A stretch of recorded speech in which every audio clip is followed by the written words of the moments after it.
Karena di setiap tempat punya soalan-soalan, pertanyaan-pertanyaan yang khas yang mungkin tidak didapati di tempat-tempat yang lainnya. Dan disitulah anugerah Allah menjadikan fikih itu memberikan solusi pada setiap keadaan. Saya bagi kepada dua bagian, Bu, ya. Yang pertama, jawaban yang disampaikan kepada insan beriman. Ya, sama-sama muslim, sama-sama beriman. Yang kedua, kita berikan gambaran kepada yang belum beriman, ya, tentang alasan-alasan logisnya seperti apa. Pertama, kalau yang bertanya orang Islam dan dia mengatakan beriman, konsekuensi dari iman itu adalah patuh terhadap setiap apa yang Allah bimbing kepada kita dari Al-Quran, juga penjelasan-penjelasan Rasulullah SAW. Karena seseorang disebut Islam itu masuk ke Islam dan namanya Muslim, itu dari katanya saja sudah mengandung konsekuensi kepatuhan. Islam, mohon izin saya bahas dari dasar dulu ya sebentar supaya kita bisa menilai diri ini sebetulnya benar-benar berislam atau belum, kan? Benar-benar beriman atau lemah, gitu ya. Jadi ini Islam, ini tulisan Arabnya begini. Asalnya dari kata aslama, Arabnya seperti ini, aslama. Aslama. Orang yang memeluknya disebut muslim. Muslim. Muslim. Ya, kalau perempuan tinggal tambahkan tak di ujungnya kalau ingin mengkhususkan. Ya, persoalan waris misalnya ada spesifik. Jadi kalau sudah disebut muslim, muslim sebetulnya mencakup laki-laki perempuan secara makna awal. Kecuali kalau ingin mentakhsis karena ada kasus tertentu pembagian-pembagian sehingga gender harus dimunculkan, tinggal bedakan dengan tambah tak di ujungnya. Muslimah. Muslim itu orang yang masuk Islam. Kata dasar infinitif dari Islam itu aslama. Aslama itu arti asalnya adalah patuh dan tunduk. Patuh, tunduk. Akar dari kata ini adalah silmi. Buah dari kata silmi itu salam namanya. Pelan-pelan ya. Aslama, patuh, tunduk. Patuh, tunduk pada apa? Ya, pada segala yang ditetapkan untuk dipatuhi. Baik itu sifatnya aturan, ketentuan, perintah, larangan. Nah, semua yang ditetapkan ini yang menjadikan konsekuensi kita untuk mematuhinya disebut silmi namanya. Ya, karena itu ketika ada insan beriman, dia yakin kepada seluruh ajaran Islam, lalu dia mengatakan asyhadu alla ilaha illallah, asyhadu anna Muhammadar Rasulullah, setelah dia pelajari atau dia dibawa dalam fitrah keagamaannya, kan? Nah, kemudian dia yakin betul dengan semua. Maka konsekuensinya ketika disebut muslim, dia mesti patuh, tunduk. Yang diawali dengan iman. Seseorang yang telah yakin tanpa ragu, itu disebut amana. Jamaknya disebut amanu. Orang-orang yang telah yakin, beriman. Ya, yakin sepenuhnya bahwa dalam Islam semua benar. Logis, baik, jadi pedoman dan sebagainya. Dia yakin tanpa ragu. Dia beriman, amanah namanya. Amanar rasulu ya bima unzila ilaihi mir rabbihi wal mu'minun. Ya, dan seterusnya di Al-Baqarah ayat 285 itu. Baik ya? Jamaknya amanu. Karena itu orang-orang yang telah beriman yakin ya sepenuhnya pada ajaran Islam dipanggil dengan ya ayyuhalladzina amanu. Hai orang-orang yang telah yakin sepenuhnya tanpa ragu. Ya, konsekuensinya Anda harus patuh pada semua ketentuan yang ada dalam Islam disebut silmi. Maka disebutkan di Quran surah kedua Al-Baqarah ayat 208. Ya ayyuhalladzina amanu dukhulu fis silmi. Bukan fil Islam. Karena Islam itu kerangka agamanya. Ya, dinnya disebut Islam. Quran surah ketiga ayat 19. Inna dina indallahil Islam. Ini frame-nya. Aturan ajaran yang ada dalam bingkai Islam, frame Islam ini yang menjadikan komitmen kita untuk patuh dan taat disebut silmi. Ya ayyuhalladzina amanu dkhulu, hai orang-orang yang telah yakin, beriman tanpa ragu pada semua ketentuan dalam Islam, sekarang patuhi, ikuti silmi, fis silmi kafah secara total, totalitas sesuai dengan batas kemampuan kita. Baik ya? Bila kita patuh baik menunaikan semua ini, maka Allah akan berikan kepada kita satu anugerah, apresiasi dunia dan akhirat disebut dengan salam namanya. Ya, Quran surah ke-19 ayat ke-15. Wassalamun alaihi yauma wulida wa yauma yamutu wa yauma yub'atsu hayya. Contoh ke Nabi Yahya. Allah berikan salam saat dia terlahir. Ya, jadi dalam berkehidupan di dunia dapat salam. Apa itu salam? Ketenangan, kedamaian. tenang, damai, bahagia, sukses, Masya Allah. Itu salam. Ya. Wa yauma yamutu, saat akan meninggal di alam kubur pun tenang juga. Makanya panggilan pulangnya pun tenang. Lahir tenang, pulang tenang. Quran surah ke-89. Al-Fajr ayat 27 sampai 30. Ya ayyatuhan nafsul mutmainnah, irji'i ila rabbiki radiyatan mardiyah. Hei jiwa yang tenang, ya kan? Tenang, nyaman. Di alam kuburnya bahagia, sukses, dapat anugerah. Quran surah ketiga Ali Imran ayat 169 sampai 171. Wala tahsabanna alladziina qutilu fi sabilillahi amwata bal ahya'un 'inda rabbihim yurzaqun. Dan seterusnya ayat. Ya, di akhirat lagi dapat anugerah lagi, salam lagi. Karena itu surga disebutnya dengan Darussalam. Ya, Darussalam. Allahumma antas salam wa minkas salam tabarakta ya dzal jalali wal ikram. Kalau ingin ditambah dengan doa, wa minkas salam wa ilaika ya'udu salam wa adkhilal jannata darussalam. Dan ungkapan malaikat pertama kali menyambut penduduk surga dengan kata salam. Quran surah ke-13 ayat 23 sampai 24. Jannatu adnin yadkhulunaha wa man salaha min abaihim wa azwajihim wa dzurriyyatihim wal malaikatu yadkhuluna alaihim min kulli bab. Salamun salam alaikum, ya. Salamun alaikum bima sabartum fa ni'ma uqbaddar. Salam. Nah, yang ingin saya katakan adalah jika ada seseorang yang sudah masuk ke frame Islam ini, ya Islam, aslama, masuk Islam, maka dia punya konsekuensi patuh tunduk kepada semua ketentuan yang diterapkan dalam syariat. Mana ketentuannya? Ditemukan di Al-Quran. Ditemukan di apa lagi? Temukan di hadis. Ya, nah, ini ketentuan yang membimbing kita itu supaya tenang, damai, bahagia, sukses. Jadi Al-Quran diturunkan, Nabi membimbing, bukan ingin menyulitkan kita. Tapi Allah itu maha tahu tentang kita, karena pencipta itu tahu yang diciptakan. Apa maslahat bagi dirinya, ya kan? Apa yang menjadikan dirinya bahagia? Allah maha tahu. Yang bikin pesawat, tahu tentang pesawat. Yang buat handphone, tahu tentang handphone. Yang bikin manusia, tahu apa yang terbaik untuk kita. Karena itu diberikan pedoman. Al-Quran saat diturunkan, disebut langsung oleh Allah pedoman hidup yang mencerahkan, membahagiakan, namanya hudan. Al-Baqarah ayat 185. Syahrul Ramadan alladzi unzila fihi al-Qur'an hudan linnas. Disebut hudan. Ya. Hadis disebut juga dengan hudan, petunjuk yang disampaikan dari Nabi sallallahu alaihi wasallam. Ya. Jadi ini hudan, petunjuk yang membahagiakan, menenangkan, mendamaikan. Ini yang memberikan kesan kepada kita bahwa berislam itu sejatinya menghadirkan ketenangan, kedamaian. Makanya ada mengatakan ulama Islam itu agama tenang, agama damai, jauh dari isu teror dan sebagainya. Jadi kalau ada orang Islam berbuat sesuatu yang menyimpang dari makna-makna ini, berarti ada yang harus disempurnakan dari keislamannya. Ada ajaran yang tidak dipatuhi. Terkait pertanyaan tadi, apa konsekuensi dari ini? Kita mesti kemudian mengikuti petunjuk-petunjuk dari Al-Quran, dari hadis, sepanjang kita sudah beriman. Jadi kalau ada orang Islam bertanya, bagaimana hukumnya tadi? Ya, menyewakan misalnya rahimnya untuk ditanamkan embrio di dalamnya, dari embrio yang dari tempat orang lain atau bukan dari mahram dan sebagainya. Hukumnya seperti apa? Ya, maka mari kita lihat bagaimana Al-Quran memberikan turunan-turunan kepada kita supaya bisa kita ketahui dengan baik. Pertama, Quran surah ke-7 ayat 189. Kebolehan ini diikat dengan Quran. Surah ke-4 An-Nisa di ayat 34, ayat 4-nya dulu plus 34. Ini diawali dengan peristiwa di Quran. Surah ke-30 ayat ke-21. Ini dicontohkan awal mula manusia dari Quran, surah ke-4 ayat 1.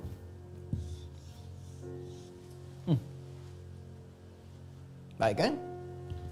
Quran surah 7 ayat 189. Ya, kita ambil yang normal dulu ya. Ini yang normal ya, situasi yang normal. Falamma taghasyaha hamalat hamlan khafifa. Maka tatkala suami istri itu bergaul. Ya, dari pergaulan-pergaulan itu saya bicara yang normal ya, normal dulu. Dari pergaulan-pergaulan itu berhubungan secara biologi, secara seksual, maka istri mengandung. Nah, ini masuk kita pada intinya. Istri yang perempuan yang mengandung. Hamil, mengandung. Nah. Awas ya, pelan-pelan ya. Jadi yang punya potensi mengandung itu hanya perempuan karena ada rahim di dalamnya yang nanti di dalam Quran surah ke-23 Al-Mu'minun ditetapkan fi qararin makin, di tempat yang sangat kokoh rahim. Ya, laki-laki tak ada rahim. Ya, karena itu laki-laki tak bisa mengandung. Karena itu diharamkan hubungan laki-laki antar laki-laki karena menyalahi fitrah. ya, yang bisa menghambat segala hal yang menjaga kelangsungan kehidupan manusia, baik dari keturunan ataupun aspek yang lainnya. Jadi yang mengandung siapa? Perempuan di sini. Ya. Sifat kandungannya nanti diterangkan. Selain nanti beranjak lebih berat lagi, miring kanan sulit, miring kiri sulit, yang dilukiskan di Quran surah ke-31 ayat ke-14. Wassaynal insana biwalidayhi hamalathu ummuhu wahnan. Ya ala wahnin. Wahnan ala wahnin itu begini. Saking tidak mudahnya itu ya menanggung sesuatu yang tidak mudah, kadang-kadang sulit ya berekspresi atau sulit bergerak ke berbagai arah itu, kecuali akan berpengaruh kepada keadaan diri ya. Jadi ke kanan kadang-kadang tidak mudah, ke kiri tidak mudah, itu wahnan ala wahnin. Ya, ada perasaan kadang-kadang mual, ya kadang-kadang perasaan agak kurang suka dengan keadaan, itu kurhan namanya. Itu nanti di Quran surah ke-46. Ya. Ayat ke-16, ayat ke-15. Quran surah 46 ayat 15. Ya, wasainal insana biwalidayhi hamalathu ummuhu ya kurhan wa wada'athu kurhan. Nah ini ya, perasaan sulit dan sakitnya ada di sini, perasaan ada mengondisikan beban-beban supaya tetap nyaman ada di sini ayatnya. Tapi dua ayat ini ingin menggambarkan apa? Bahwa potensi kehamilan itu ada di perempuan. Untuk mengatur supaya tidak sembarangan proses kehamilan ini, maka Allah berikan jalan supaya tidak terjadi hubungan-hubungan yang terlarang, ya, yang dengan itu berpotensi menghasilkan madarat yang lebih besar setelah itu. Ya, ada kerusakan-kerusakan dalam berketurunan, dampaknya kewarisan, dampaknya ketatanan sosial kehidupan dan sebagainya. Karena itu diatur bagaimana hubungan ini boleh terjadi yang menghasilkan kehamilan. Ya, prinsipnya ini yang kita gambarkan, yang menghasilkan kehamilan ini seperti apa? Itu bisa diatur atau dilakukan. Baik nanti hubungan seksual secara langsung ataupun kondisi-kondisi yang secara medis walaupun berhubungan seksual ada kesulitan tertentu yang boleh sebetulnya ditanamkan. Ya, sekarang kayak ada bayi tabung dan sebagainya, kan? Ya, yang dalam kondisi normal dilakukan itu tidak sampai misalnya spermanya kepada ovumnya untuk membuahi, misalkan dalam kondisi itu. Nah, baik itu menggunakan konsepsi misal ya untuk bayi tabung dari luar dikembangkan, embrionya, spermanya diproses sampai kemudian dipertemukan, ditanamkan dalam rahim, semuanya itu supaya berlangsung dengan baik, bukan hanya sekarang proses yang dilihat ditanamkan itu, tapi apa yang terjadi setelah kelahiran itu. Apa konsekuensi yang terjadi setelah itu? Kemana dia disebatkan? Kemana dia disanadkan? Kemana dia digantungkan? Siapa yang bertanggung jawab? Mesti ada yang mengikat itu semua. Nah, ikatan dari semua itu diatur di ayat-ayat ini. Quran surah 4 plus 3, 4. Ya. 4 ini diawali dari ketertarikan yang serius, ya, dengan lamaran, memberikan hadiah dan sebagainya. Nih, bermula dari Quran surah 49 ayat 13. Ini asalnya. Ya ayyuhan nasu inna khalaqnakum min dzakarin wa untha. Hai semua manusia, aku ciptakan kalian dari laki-laki dan perempuan. Ya kan? Wa ja'alnakum syu'uban wa qabaila lita'arafu. Dan aku ciptakan kau berbeda tempat, suku dan sebagainya. Bahkan ada beda negara sekarang. Ya, supaya apa? Lita'arafu, untuk saling mengenal, harmoni. Dari pengenalan ini boleh jadi ada ketertarikan. Ingat, yang tertarik laki-laki perempuan. Yang normal ya, yang normal. Nanti babnya terpisah, kita bahas aspek yang lainnya. Tadi ketertarikan ini kalau serius, buktikan. Ya, pembuktian rasa serius dari rasa menyukai, cinta, pembuktiannya apa? Pertama ini, wa'atun nisa'a shadaqatihinna nihlah. Ya, ada proses lamaran ini secara singkat. Buktikan, sampaikan, ini pun datang ke keluarga. Ya, ini ada babnya lagi. Enggak sembarangan tiba-tiba tanam embrio, tidak. Ya, diberikan kepada keluarga untuk menunjukkan nanti supaya apa? Proses yang berlangsung itu ada persaksian, ada perlindungan kepada perempuan. Ini Islam tuh menjaga sebelum datang HAM dan sebagainya. Islam sudah datang dengan konsepsi ini. Ya, supaya perempuan itu terlindungi, ada walinya, ada penjaganya. Kalau satu saat tersakiti, ya ada nanti yang mendukung dia, ada yang mensupport dia. Satu kesatuan dalam Islam. Ya, karena itu Quran surah ke-4 nanti, ya ayat 35 itu sampai dengan 36 itu jelas sekali. Fa in khiftum shiqaqa bainihima fab'athu hakaman min ahli wa hakaman min ahliha. Kalau ada persoalan nanti terjadi suami istri ini, ya setelah berlangsung nanti ada persoalan, ada pelindungnya, ada penasehatnya, ada dari keluarga yang bisa mensupport. Ini satu kesatuan. Ini dahsyatnya dalam Islam. Jadi kehalalan hubungan seksual ataupun proses-proses tertentu yang menjadikan kehamilan itu muncul harus diikat dengan ini dulu. Baik ya? Kemudian terjadi pernikahan, diberikan keterangan kewajiban, hak dan kewajibannya apa. Ini untuk suami, ini untuk istri. Ar-rijalu qawwamuna 'alan nisa bima faddalallahu ba'dhum 'ala ba'dhin wa bima anfaqu min amwalihim. Fas-salihatu. Ini yang laki-laki 2, perempuan 2. Itu pokoknya. Di dalam bab rumah tangga bisa dikaji. Ini semua kewajiban, hak dan kewajiban kapan berlaku? Setelah akan berlangsung. Ini. Quran surah 30 ayat 21. Ini kan yang sering dituliskan di surat undangan kalau terjadi pernikahan. Wa min ayatihi an khalaqalakum min anfusikum azwaja litaskunu ilaiha wa ja'ala bainakum mawaddatan wa rahmah inna fi dzalika laayatil liqaumin yatafakkarun. Ini ayat samara, pengantarnya diadalahi dengan akad. Disebut dengan akad nikah. Dan ini dicontohkan oleh Allah langsung lewat pergaulan manusia pertama. Jadi ketika Adam itu diciptakan dan oleh Allah kemudian didatangkan pasangannya, disatukan langsung oleh Allah. Itu kalimatnya kalimat penyatuan dengan konsepsi nikah. Dikenal dengan zawaj. Ya, zawaj itu zawaj kita kenal dengan pernikahan. Ya, penyatuan dari ini disebut dengan zauj namanya. Dari sejak di surga dipasangkan, berkeluarga, kemudian ketika turun ke dunia menjalani misi. Di surganya Quran surah kedua Al-Baqarah ayat 35, ya. Wa qulna ya Adamu uskun anta wa zaujukal jannah. Ketika turun kemudian mulai menjalani misi di dunia, maka Allah sampaikan, ini dari keduanya ini Adam, kemudian nenek moyang kita Hawa, bergabung, menjalani misi, berkehidupan, mulai melakukan hubungan-hubungan seksual, rumah tangga dan sebagainya sampai lahir keturunan sampai wujud kita. Ya ayuhan nas, Quran surah 4 ayat 1. Ya ayuhan nas, wahai semua manusia. Ittaqu rabbakumul ladzi khalaqakum min nafsin wahidah. Bertakwalah kepada Allah. Takwa itu ikuti perintah Allah supaya kamu bahagia, kamu tenang, kamu damai. Ikuti, jauhi yang dilarang. Ya, takwa itu mengerjakan yang diperintahkan, jauhi yang dilarang. Supaya apa? Supaya menunjukkan benar kita patuh tunduk sebagai muslim. Yang kedua supaya kita bahagia, damai, tentram, sukses dan seterusnya. Ya, takwalah kepada Allah yang telah merawatmu, memberikan pedoman kepadamu, menjamin kebahagiaan engkau, yang menciptakan engkau dari jiwa yang satu, Adam. Wa khalaqa minha zawjaha, diciptakan pasangannya. Wa batta minhuma rijalan katsiran wa nisaa, lalu keduanya berhubungan melahirkan kemudian keturunan-keturunan laki-laki dan perempuan. Secara singkat, proses adanya kelahiran-kelahiran dari berketurunan, baik itu yang sifatnya ya telah dilangsungkan melalui hubungan normal seksualitas, hubungan biologi suami dengan istri, ataupun akan ada ditanamkan satu embrio tertentu di dalam rahim istri, mesti didahului dengan proses yang berlangsung secara legal terlebih dahulu. Ini bagian pertama, ya. Jadi hal yang penting bagi seorang muslimah itu imannya dulu, yakin nggak? Ya. Makanya saya buka dengan ini. Jadi konsekuensi bagi seorang muslim, kalau yang bertanya orang Islam, ya, dia tidak harus bertanya tentang alasannya apa dulu. Karena iman itu mengungguli akalnya. Jadi begitu kemudian diperintahkan, jangan bertanya dulu. Ya, yakini dulu, dengar dulu, taati dulu. Nanti Allah turunkan hikmah untuk membimbing. Pada yang telah kita pahami, langsung kita kerjakan. Pada yang belum kita pahami, akan datang hikmah untuk memahamkan setelah kita yakin itu. Yakin dulu, datang hikmah, dibimbing kita untuk paham. Oh, ini maksudnya. Itulah iman. Ya, jadi yang pertama kalau yang bertanya itu muslim atau muslimah, kita bisa terangkan dengan dalil, dengan ayat dan sebagainya. Dan konsekuensinya mesti patuh. Kalau tidak patuh dipertanyakan kenapa. Satu ya. Baik. Sekarang kalau yang bertanya non muslim bagaimana? Ya, sedangkan kalau kita pakai ayat kan nggak mungkin sampai. Ya, karena dia kan nggak yakin. Lawan dari iman itu kan kufur. Ya, kufur. Orangnya disebut kafir. Dan ini bahasa sopan sekali, halus sekali, lembut.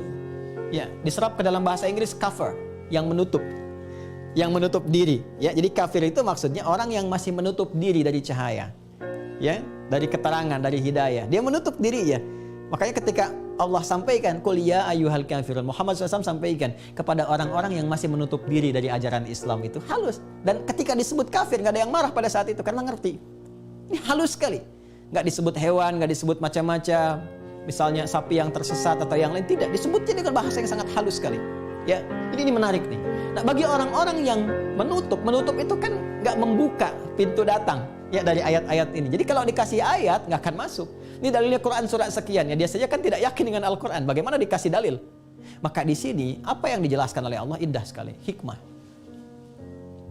Hikmah ini yang bisa membimbing logika, membimbing akal, sehingga bisa mengarahkan pada perbuatan yang baik. Yuk kita kembalikan ke sini.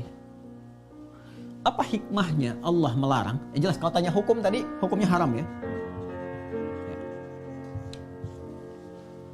Saya ulang ya, kalau ditanya hukum, hukumnya haram kalau penanaman embrio yang dimaksudkan menyewakan rahim itu bersumber dari sosok-sosok yang bukan bagian dari mahramnya, yang tidak melalui proses-proses seperti yang disebutkan dari Al-Quran tadi. Tidak ada hubungan pernikahan, tidak ada legal di antara keduanya yang dibenarkan terjadi hubungan yang membolehkan ditanamkan embrio di dalam rahim seorang perempuan. Ya, dalam hal ini hubungan suami dengan istri, tegasnya demikian. Jadi kalau bukan suami dan istri, itu hukumnya haram. Mengapa? Yuk kita jawab. Satu, kita kenali dulu apa itu haram. Orang sekarang ada yang paranoid dengan haram, fobia haram, haram fobia. Jadi ketika mendengar haram kaget ya, karena belum paham tentang haram. Haram itu seakar dengan hormah. Hormatun. Diserap ke dalam bahasa Indonesia dengan hormat. Ya, hormat. Saya kira di Malaysia juga kita serumpun ya. Di Brunei juga kita memahami kata hormat ini. Sosok yang terhormat. Ya, yang terhormat artinya terjaga dalam kemuliaan, mulia.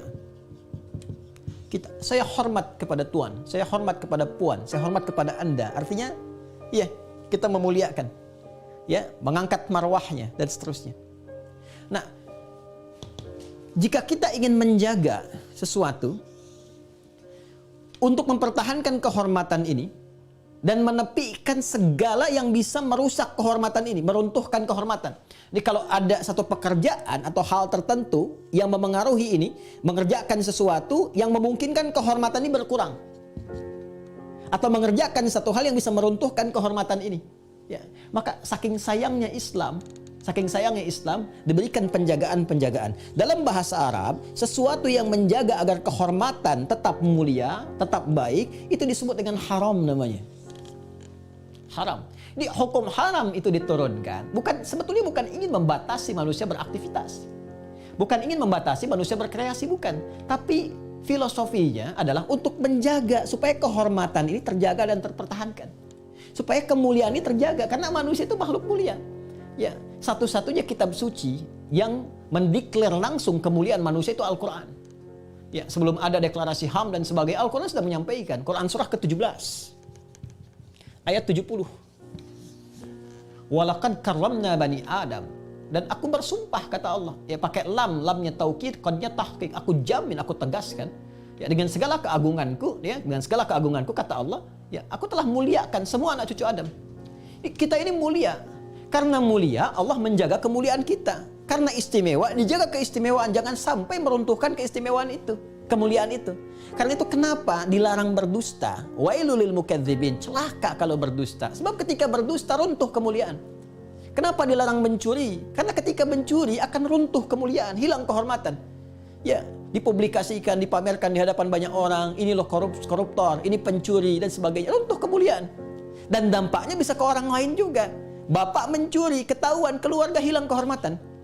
Karena itu untuk menjaga kehormatan ini, kata Al-Quran, jangan pikirkan diri sendiri. Ini ada dari konsekuensi perbuatanmu itu bisa berkonsekuensi pada yang lainnya. Engkau berpikirnya dapat kemudahan bagimu, kesenangan bagimu, orang lain bisa dapat masalah dari perilakumu. Maka Allah jaga kemuliaan kita plus orang-orang di sekitaran kita. Dalam kasus ini, kenapa diharamkan situasi tadi? Untuk menjaga kehormatan. Bukan hanya kehormatan perempuan tadi yang mungkin mengandung embrionya. Bukan hanya menjaga kehormatan laki-laki tadi yang menanamkan embrionya, tapi pikirkan bagaimana status anak itu ketika dilahirkan. Dia akan bertanya, siapa ibunya? Siapa yang melindunginya? Siapa yang merawatnya? Bagaimana garis keturunannya? Jangan lupa, setiap anak yang terlahir itu dia membawa DNA kan? Ada RNA, ada DNA. Karena itu ketika seorang ibu baru melahirkan, Quran itu sangat peduli. Silahkan riset, peduli sekali. Sifat-sifat yang dibawa dalam kandungan akan terwariskan kepada anak. Dan kita tuh sangat lengkap. Sangat lengkap. Demi Allah saya katakan, dari mulai fase kandungan pun Islam sudah mengatur bagaimana memberikan pendidikan kepada calon janin, calon bayi ini, supaya nanti ketika lahir dia membawa sifat-sifat kebaikan. Sudah ada aturannya. Dalam hadis misalnya, ya, hadis yang sangat populer yang di Al-Arba'in, hadis nomor 4 itu. Jadi Abdullah bin Mas'ud, dan Abi Abdurrahman Abdullah bin Mas'ud radhiyallahu taala, anhu ya, qala Rasulullah sallallahu alaihi wasallam huwa shadiqul masduq, inna ahadakum yujma'u fi batni ummihi 40 yawman nutfah, thumma yakunu mithla dzalika 'alaqah, thumma yakunu mithla dzalika mudghah. Ya. Setelah itu apa yang terjadi? Ini yang paling menarik. Dalam usia 40 hari pertama percampuran spermatozoa dengan ovum, usia kemudian 40 hari kedua jadi zigot menempel dinding rahim, usia kemudian 40 hari ketiga 4 bulan 120 hari menjadi mudghah, thumma yursalu ilaihil malak, diutus malaikat, dijelaskan sampai malaikatnya. Fayanfukhu fihi roh, ditiupkan roh, usia 4 bulan ada rohnya. Setelah roh masuk, apa yang terjadi? Ada pendidikan di dalamnya. Supaya anak yang terbawa itu membawa apa? Membawa sifat-sifat kebaikan. Makanya apa yang dirasakan ibunya dimasukkan dari mulutnya ke dalam perutnya, kemudian masuk kepada anak, perasaannya secara psikologis, ya, transfer, ya, sifat-sifat keadaan dan bagian tertentu dalam diri itu mengalir kepada anaknya. Makanya ketika keluar pun itu masih ada 2 tahun untuk memberikan bagian-bagian yang bisa menguatkan anak, imunitasnya, sifatnya, rasanya, itu yang tercakup dalam ASI itu. Ada ayatnya, ada lengkap di Quran surah kedua ayat 233. Wal walidatu yurdi'na auladahunna haulaini kamilaini liman arada an yutimma radha'ah. Ya. Dan hendaklah seseorang itu, seorang ibu yang baru melahirkan, bisa fokus memberikan ASI. Suami support, jangan sampai pikirannya bercabang, lemah dia, sulit, karena nanti akan membawa sesuatu yang manfaat untuk anak. Kalau kualitas ASI nggak bagus, anak tumbuhnya nggak baik. Dan ternyata di Amerika sendiri yang meriset bahwa ternyata pengaruh dari pemberian ASI, keadaan saat hamil kepada anak itu 70% berpengaruh kepada anak. Terbawa itu. Ya makanya kemanapun dia berjalan, dia ingat ibunya, dia ingat sesuatu. Nah jadi difikirkan, kenapa Islam mengharamkan hal yang tadi Anda kemudian tanyakan? Karena Islam akan menjaga kehormatan dari semua yang terkait dengan proses itu. Status anaknya dijaga, supaya saat terlahir dia punya status yang tidak meruntuhkan kehormatannya. Jangan sampai ada candaan dari kawannya, kamu itu anak gak jelas, ditanam di ibu A, lahir di keluarga B. Bagaimana secara psikologis pada anak itu? Ya, bagaimana tentang hak warisnya? Bagaimana kita mengelola genetika yang ada dalam dirinya? Bagaimana DNA dan RNA yang berlangsung dalam tubuhnya? Itu tidak ada kejelasan. Nah, ini yang menjadikan Islam menjaga marwah semua ini dan menjaga kehormatannya, menghadirkan hukum haram bila tidak didahului dengan proses ini untuk menjaga kehormatan laki-laki, perempuan, dan bayi yang berpotensi dilahirkannya. Jadi secara singkat kita bisa katakan bahwa haram hukumnya memberlakukan penyewaan atau merentalkan rahim kepada pria-pria tertentu yang tidak diawali dengan proses hubungan yang dibenarkan dalam Islam melalui akad nikah. Tidak ada hubungan mahram di dalamnya yang dengan hikmah tertentu menjaga kemuliaan-kemuliaan dari semua proses yang berlangsung itu. Saya kira demikian.